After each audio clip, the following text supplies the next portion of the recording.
Yes, sir. Yes, sir. Marlon the man. That's right. Love it. Love it. Well, we were already talking, Jason and I were talking off camera, and we were saying that today's segment would be a great opportunity to talk about housing affordability. What we're seeing in real estate. There is a great article that you had even shared with us about that. Do you want to give us a quick synopsis of that, and then we can kind of start it off, get it kicked off? Sure. It was an article produced in Now Toronto or Now Magazine, I believe. I was just basically talking about whether it makes sense to Ford is talking about building a new highway, opening up the green belt. Obviously to make housing more affordable, because obviously we have a supply issue here in the Ontario and the GTA. And the article was just going on about some pros and cons for that argument, and whether that's a solution going forward. Yeah. Well, hey, Jason, do you want to get us started off? Okay, so I'm going to talk specifically about how the big banks approached. Well, they're kind of doing a crime help, and I'll be honest. Anyone that knows me in our audience, if anyone that knows me out there, I'm not a big fan of banks. I tend to not like them very much. It seems like there's a big change because it was like just a week and a half ago they were begging for a stress test to calm down the market, and now they're saying, well, we can regulate all we want, but it's only a band-aid solution. What we really need is more housing, which I tend to agree with that statement. Yes, we need more houses. Not about controlling the prices, it's about increasing the inventory. For those of you that don't know, and Marlon just touched up on this, although Ontario is a big piece of land, Toronto itself is an island because of the Greenbelt. So the Greenbelt is green land that goes right over the northern side of Toronto, and it really caps it in where you can only develop in a certain amount of certain space. Now, am I in favor of opening the Greenbelt? I don't know. I got mixed feelings about that. We don't want to say, "Hey, we've got so many people. Let's kill Mother Nature just so that we have a place to live." But like, what if we created economic zones outside of that where there's an incentive for builders to build? What if we lifted all the obscene costs associated with building that has nothing to do with building? Maybe we should just waive the cost for permits. Like as I said to you guys in the beginning, like I have a specialty in investment properties. Right now, I have a property that I've duplex, done everything to the by the book. It's the inspectors have said it's okay. The fire marshal, everyone has said it's okay. But now I have to go to the city and fork up $500 just to get that certificate. Why? I've done everything. I spent $100,000 making sure this is up to specs and it's perfect. And now you're gonna come and gouge me for another $500. You're making it so I don't want to do it the right way. You're incentivizing me to do it in a legal way. And this hurts. This doesn't just hurt the housing. This hurts censuses too, because you have an area where the government is providing services for an area based on a population. I'll use Brampton as an example, where the population of Brampton is probably significantly higher than what's on record because you've got so many illegal basement apartments and it's not being reported accurately on the censuses. So if they had these accurate numbers, they would be able to service their population a lot better.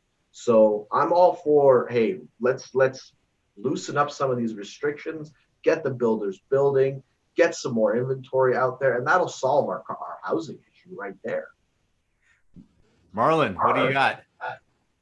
Well, yeah, I mean, I actually agree with him. The greenbelt's obviously a very touchy issue because we're in an atmosphere right now where we're all about green energy, protecting the earth, protecting the environment.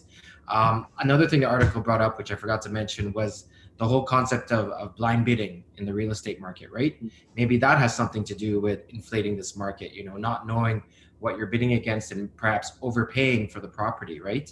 I'm actually inside more with that argument and agree that maybe the bidding process in the real estate environment should change. Maybe they should take another look at that. I know Jason probably has something to say about that. I don't know about Neil, but Yeah. definitely, I've seen it. I'm not going to say clients overpaid, but there is a big difference between the next best bid and what they paid sometimes. And sometimes you got to wonder, obviously that's free market economics, but is that always the best thing for affordability in the long run, right? Right. I'm going to I'm gonna Hey, jump I'm in going to on jump that. in, Jason, Okay. before we get to hear your thoughts on that. And although Marlon really queued that one up nicely, uh, you guys know me. I'm an investor. I'm also in finance. I'm also a mortgage agent specializing in private lending. And but one of the things that if I'm going to look at this from a higher level, I'll call it from, okay, the government, they're trying to petition the government to make it easier to create more affordable houses. I think that's I think it's a fantastic idea in a sense.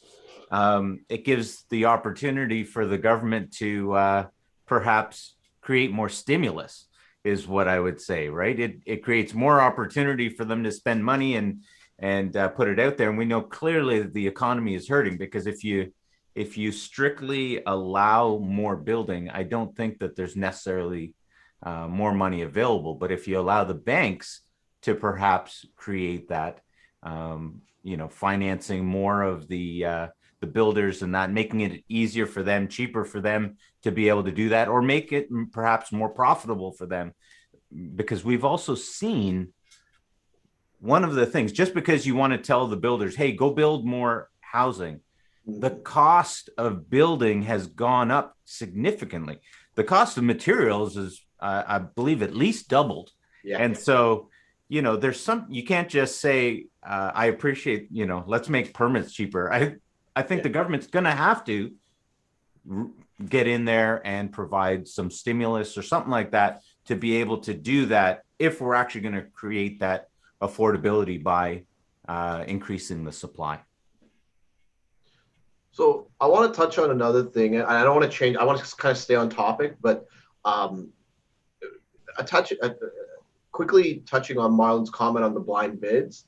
Um, yes, like blind bids does push prices up, but an open bidding system, like there has to be a mixture of the both. I don't think one is better than the other. I think there are issues with the blind bids, but I can see issues with the open bids.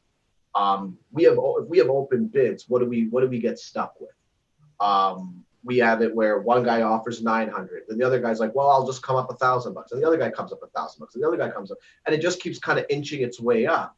And at what point do you say, well, hey, like right now, the way we have our system is you get 2 rounds, it's blind, everyone puts in their offers. If one is acceptable, usually the agent's going to tell the person. He's not going to tell them the final price. He's going to say, hey, listen, you're first in ring, but I'm giving the other 2 guys a shot. Do you want to better yours, or is this where you want to stay? So it's not as blind as one thinks. Like I was in multiples on Friday. I told the agent flat, like point blank, we came in at 9. My client's max was 925. I told him, I said, listen, how far am I? Like, how close am I? He's like, hey, there's 2 ahead of you. I said, fantastic. Um, if I tossed another 10 grand on it, would it make a difference? He says, no, you'd still be behind. I'm like, oh, so the other offers are like well above mine. He's like, yeah. I knew my clients was at 925. And I said, if I could do another 25 grand, would I even be in the conversation? He says, no, not a chance. Now, this was at 8 p.m. on a Friday. He basically said, Jay, if that's as high as you can come, like, don't waste your night. Like, go enjoy yourself. And that's how it was done. I told my clients, I said, guys, this is going up like a hell of a lot more. They released the numbers for it. It sold for 1,020,000 over. That's what it sold for. 1,020,000 over. So I was far apart. So was that a blind bid that bid it up? No, the other 2 were battling it out. They were probably inching close towards that $1,000,000 mark. I was way too low. So I don't really feel that the blind bids are what pushed that up, because the agent was transparent. Now, do you have shady agents that'll lie to want to do other? Yeah, but they're far and few, right? Like they're the heavy listing agents, the guys who are listing these properties, they're pretty honest in how they run this stuff. So it comes down to the consumer. Like, don't hire shady people and you'll be fine. Oh, you got me there. I'm with you on that one. I know everyone loves to blame the blind bidding system, Yeah. but in the vast majority of life, you don't, if someone's selling something, you don't know what that is. It's whatever they state it is. And, Yeah. there's a price that gets stated in the beginning, and Mm-hmm. then sure, people bid on that and go back and forth. So no one's ever going to really tell you that. Although, of course, if the seller's representative wants to tell you, then that's their prerogative Well, too. the other thing too that I just want to, I don't mean to cut you off, but the other thing too is that what about the reverse But side? you're going to anyways. I am. I don't mean to, but I need to. What about the reverse side? Like it's fine that we can discuss blind bidding when it's a hot market. What about when it's not a hot market? Like, could you imagine you have your house up for 90 days on the market? 50 people have showed the property and one person puts an offer. Say you're listed at $1 million. And some guy comes in there, he says, I'm just going to toss a lowball offer at him, see what he does. And you ultimately would reject this offer. Now, in a blind bidding system, all you do is you let those 50 people that have showed your property over the last 90 days that an offer has been registered, and that's all the information they get. This way, if there's anybody that's on the fence that says, hey, listen, it's now or never, let's get in. But if with an open bidding system, they can say we have an offer for 500,000. Guess what? Everyone's going to offer little to nothing.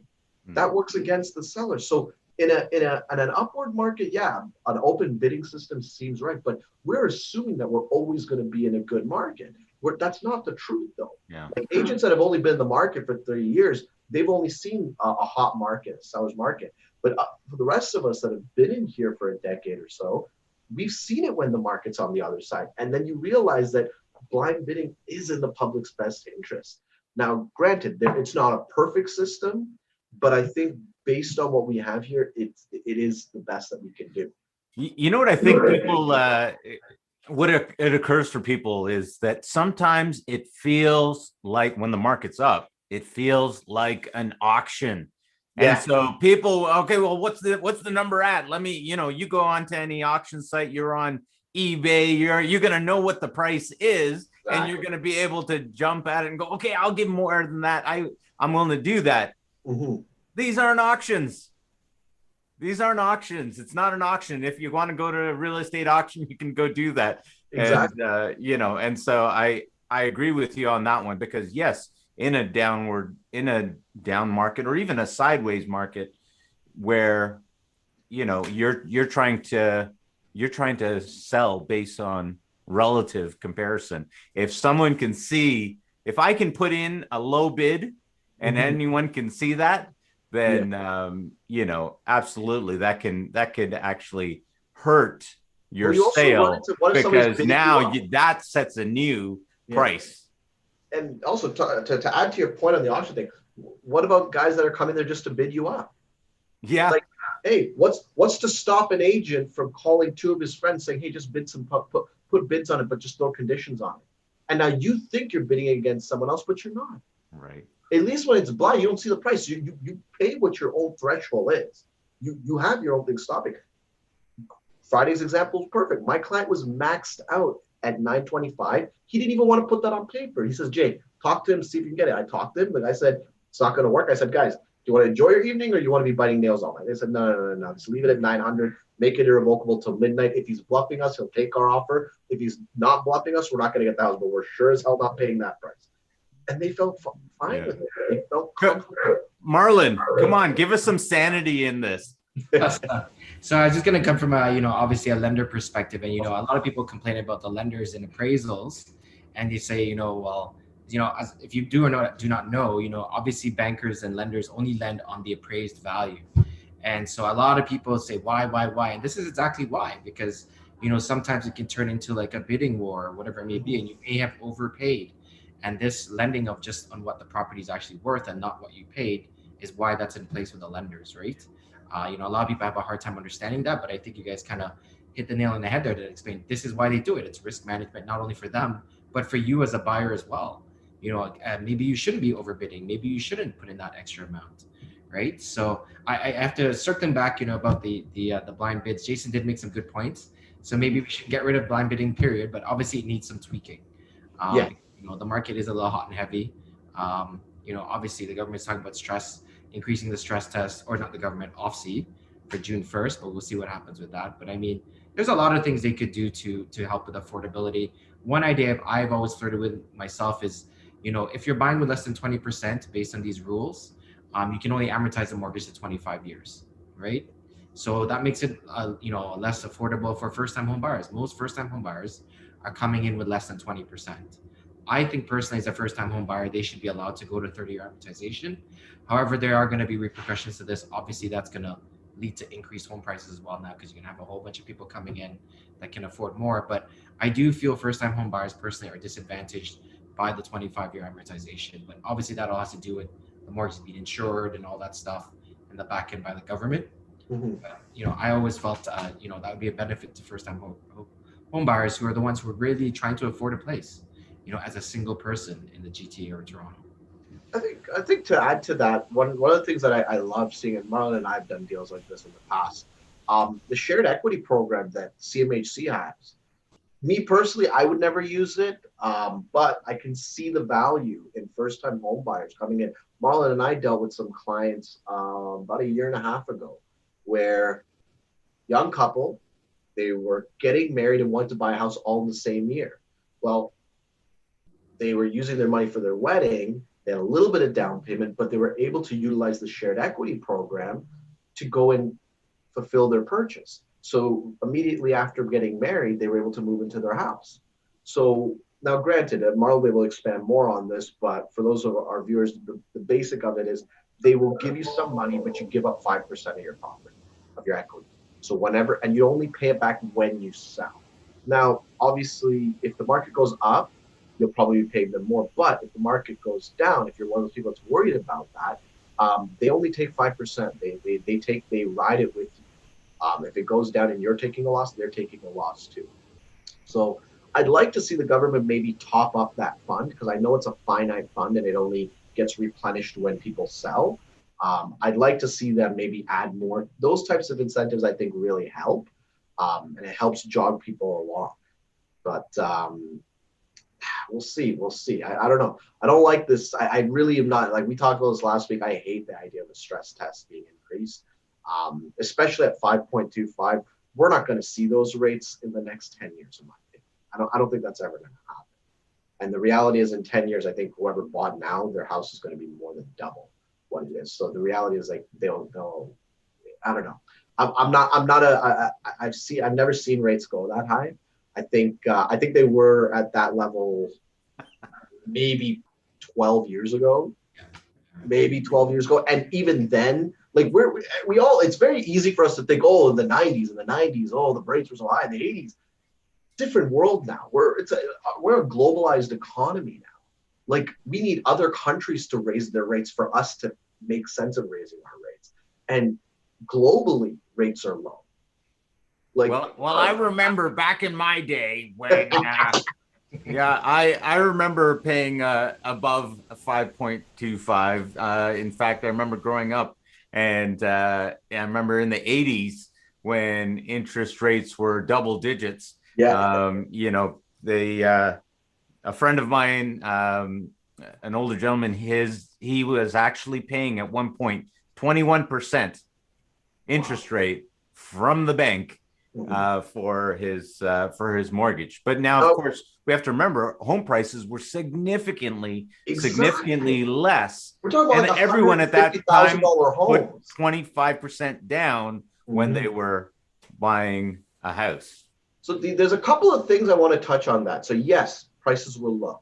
Yeah. Secondly, the economy was booming at a level we have not seen in the last 2 decades.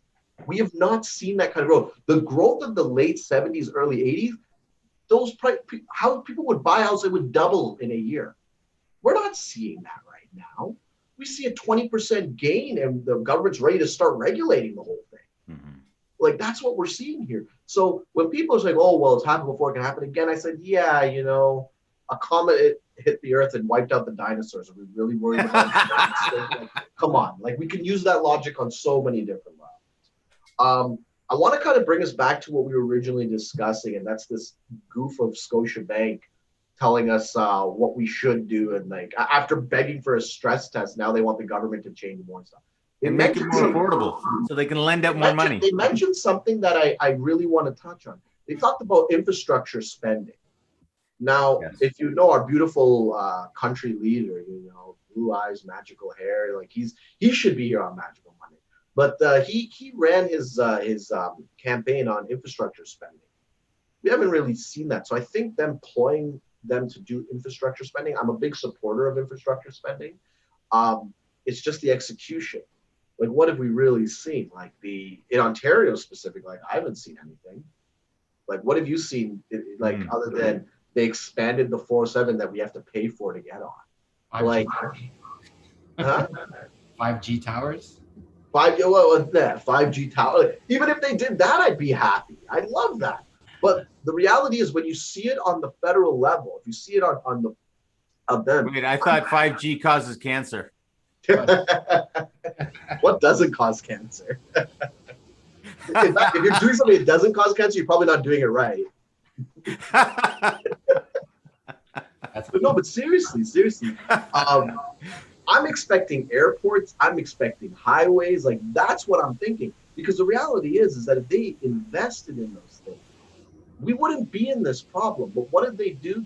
They took the money. They had like huge deficit spending, but nobody knows where it is at. We haven't seen anything tangible.